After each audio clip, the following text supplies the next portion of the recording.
आणि स्पेनच्या या गोविंदा पथकानंही दहीहंडीत उत्साहानं भाग घेतलाय। ठाण्यातली संघर्ष प्रतिष्ठानची दहीहंडी जी आहे ती फोडण्याचा स्पेनच्या गोविंदा पथकानं प्रयत्न केला। आपण ही जी दृश्य आहे ती बघतोय ही ठाण्यातली दृश्य आहेत। जितेंद्र आव्हाड यांचं संघर्ष प्रतिष्ठान जे आहे तिथे 10 थरांसाठी 25 लाखांचं बक्षीस ठेवण्यात आलेलं आहे आणि हे स्पेनचे जे कॅसलर्स आहेत ते ही हंडी फोडण्याचा प्रयत्न करतात। आपण बघतो अत्यंत शिस्तबद्ध रीतीनं हा मनोरा रचला जातोय। हे थरावर थर चढवले जात आहेत।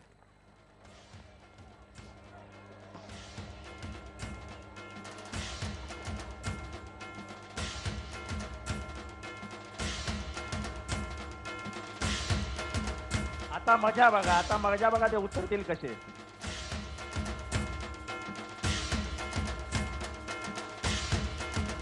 जशी भिंतीला पाल चिकटते तशा या पोरी खाली उतरतात पाली सारख्या।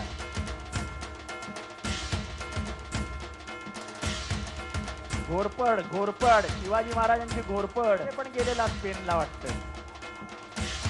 त्यांच्याकडनं शिकले असणार, नाही तर आमच्या मराठी माणसाशिवाय कोणी काही शिकू शकत नाही।